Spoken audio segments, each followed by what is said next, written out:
You know what's bull?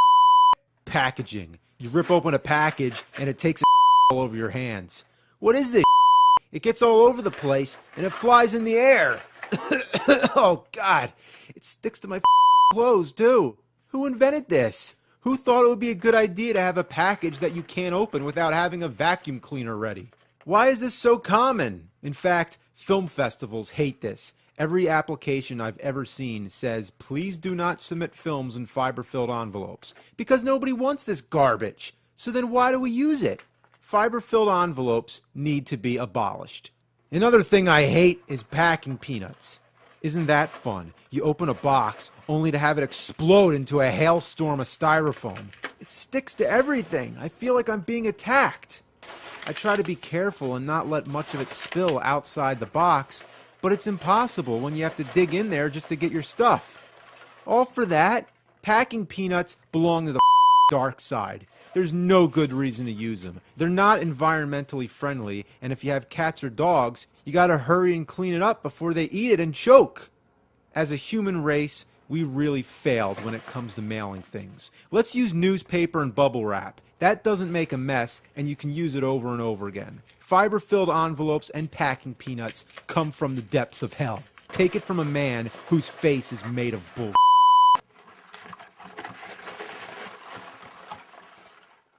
That's bull.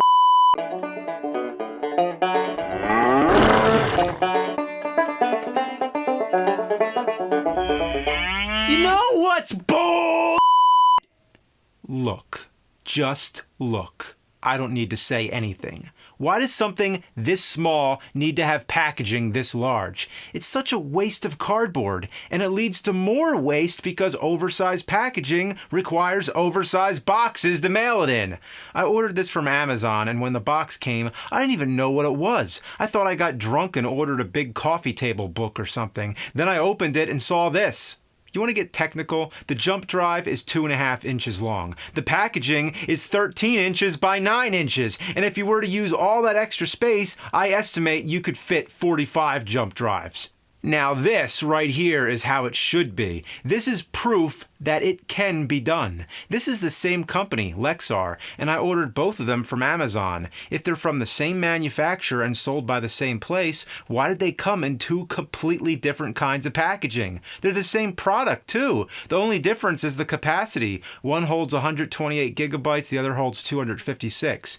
You might say the large packaging is for extra security or some like if somebody robs an Amazon warehouse, then wouldn't you think the more expensive jump drive would be the one in the large packaging? There's no way to make sense of it. Holding the big one is a surreal experience. It makes me feel like my hands are small, like I'm shrinking in size. Maybe this wasn't meant to be sold. Maybe it's a prop for the next Honey, I Shrunk movie. Also, this is a pretty serious piece of cardboard. You could break a window with this thing. To get the jump drive out with your bare hands, it would take a lot of force. Why do they make you have to use scissors? Holy it even withstands scissors. You will not defeat me, you piece of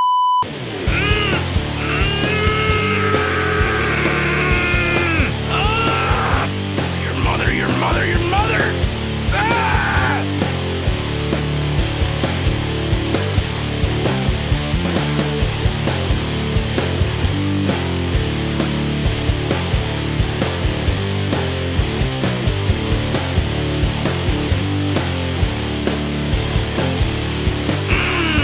Finally!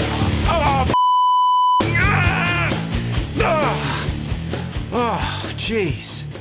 It's been a while since I've talked about all this kind of nonsense. It's really hard because there's lack of time, but there's no lack of bull. You know what's bull? DVDs. I already talked about the excessive packaging and security stickers, but there's so much more wrong with them. With any TV series or movie sequel sold together, they're guaranteed to f it up. The first issue is the packaging. It seems like a game. How many boxes can we fit the DVDs inside? Do we really need all this? And second, this is the James Bond series. Why couldn't it start with the first movie and work its way to the end? Was there any reason to rearrange them in any order they please? A regular consumer might not even be aware of the order. So here's what I do. Throw the boxes in the garbage and fix the DVDs in the right order. Now that's the way it should be. Besides, don't you like the convenience of grabbing a DVD off the shelf? When are you ever going to want to cover them up in boxes? Another thing that can be confusing about box sets is when not all the movies are owned by the same company. This is the Bruce Lee set. Would you believe there's no Enter the Dragon, but instead Game of Death 2? I mean, come on, he's not even in that movie except for stock footage. Even the DVD itself has the to claim it stars Bruce Lee. Everybody knows he never completed the first Game of Death. It's false advertising that persists to this very day. If you're buying a box set with intentions of owning all movies in that franchise, you need to have prior knowledge or do the research beforehand to know exactly what you're getting. Box sets are bull. Here's another thing I hate, those little snap things. What's the point? The DVD shuts fine just without those. Break them the off. That would be like putting them on a CD jewel case or a book. You don't need them.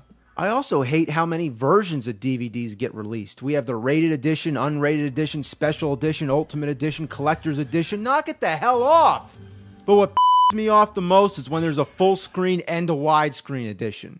Unless you pay attention, you might be suckered into buying the full screen. There's no reason the full screen should even exist, and if it should, make it the other side, not its own DVD. It's bull. Now you want to talk about region coding? So what if I buy a perfectly legal DVD in one part of the world and want to watch it somewhere else? What if I travel a lot? All these rules treat the customer like a animal. Better keep your eye on those animals, put up an electric fence, give the dog a shock collar.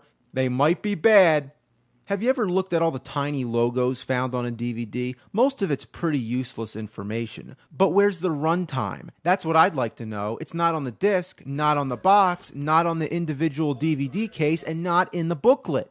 Gee, runtime? Why would I ever want to know that? How about if I have an appointment, or there's a show coming on, or I'm just planning to go to bed soon? I don't know. Is it such a taboo thing for me to know how long the movie is before I watch it? Most DVDs seem to have them, but they're in such tiny print, they're so hard to find, and they're always in minutes. Just a minor complaint, but look, 153 minutes. Why can't it just say 2 hours, 33 minutes? That's like if I say I'll see you in a week. I don't say I'll see you in 168 hours. The worst I've seen, sometimes if there's more than one movie, they just add the total runtime of all the movies. 325 minutes. That's beautiful. Maybe that'll come in handy if I'm planning to have a marathon. But the most inconvenient thing about DVDs is the menus. All I want to do is pop in the DVD, hit play, and watch the movie. But instead, you get all kinds of you don't want to watch. Trailers, logos. That would be fine if you could skip it. But no, you have to watch this bull every time you start the DVD. You find yourself pressing the menu button just hoping in vain that the menu appears. But it doesn't, and sometimes even worse, if you hit the menu button, it starts the logo all over again. That'll teach you. Sometimes they even put ads in the beginning. That's just a step away from having ads on your TV. And I'm not talking about regular commercials. I mean, in addition to that, every time you turn on your TV, it plays 10 minutes of ads before it starts. Or how about even better? Let's put TV screens in elevators. Before the elevator can move, you have to watch some ads. We got them there. And if the DVD is a TV series, just please have a list of the episodes. Here, you go to pick an episode, wait for the animation, and then what is this? Every episode has their own screen with chapter selections. Who cares about chapters for a 20-minute TV show? So you have to go through all the screens, find the episode, move back up to the first chapter, and hit play.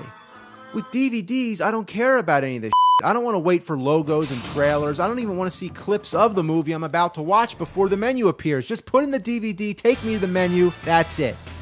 With VHS, you had to rewind, sure, but at least there was nothing prohibiting you from fast-forwarding to the movie. And that's another thing I miss. You get that fuzzy line at the top, but isn't it better than that stuttering digital fast-forward we're so used to today? You get that awesome telephone dial sound in the beginning of the tape. Okay, that's just weird, but the best part, no matter where you stop, you can always start the movie exactly where you left off. And DVDs up way more than VHS. With analog tape, it deteriorates gradually. Worst scenario, it may get caught up in your VCR, but DVDs, once they start skipping, they're never the same. No. I am your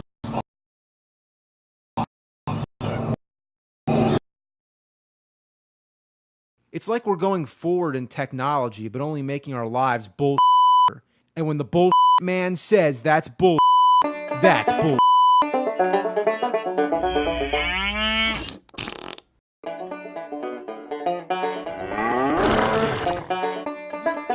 What's bull? Alright, man, I'm going to tell you why DVDs fail. I'm going to tell you why DVDs succeed. Alright? We're talking Blu-rays too, because Blu-rays are getting worse. I just want to talk about some of the stupid packaging that comes with DVDs. I mean, first of all, why do they always have to have this thing? You know, we don't need that. And then that's not enough. Then you got to get the rest out. And it's like always gets stuck. So, okay, that's another piece. All right, get that out of here. And then what is this? It's got like paper things always falling out and everything.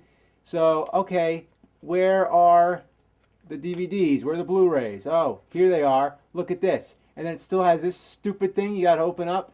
Like, oh, like, come on. So, all right, that's that. Then we got Back to the Future on Blu-ray. Check this out. First you got to, all right, that doesn't do anything. Oh, I see. It's another one of these. So throw that away. Like, what are we going to be worried that it's going to scratch up the front cover? I don't care. Look at this. Like, there's no, like, there's nothing holding the DVD. It's like, you think it would just slip out, but it doesn't. I try pulling this way, nothing happens. I try pulling up on it, and then I feel like I'm going to, like, break the DVD if I pull too hard. There's these little, like, thingamajigs down here, which you got to, you know, I don't even know how this comes out. And then, oh, crap, look at this. There are instructions. There's instructions how to take a DVD out. Blu-ray. A Blu-ray, whatever the it is. So, look at this. All right, so anyway, that's that. Now, this is a good one, pretty much. You just open it up, and there you go. Sometimes these things in the middle, they're always different. Some of them you got to push harder on than others. I like these kind. They just have like the two little pieces here. You push down, DVD pops out, you know. This one here, this one's pretty easy. No trouble there. And obviously you don't want it to fall out too easy because you don't want the DVD to, like, you know, get scratched during shipping or anything. But this is good, you know, it just snaps shut. That's what I say, gorgeous. This is gorgeous. That's the way you want it. This one's still pretty easy, but they're all different. And then this one here, oh, it's not opening. Oh, look at this. You got to open up these little stupid latches. Like, what's the point? Like right now, the DVD doesn't snap shut. Like, I need these things to, like, hold it. No, I don't. I don't need these. Like look, like right now, it's going to be like, oh, the DVD won't stay shut. Whoops. Whoops. Whoops. No. You just do that, it snaps shut. You don't need these things.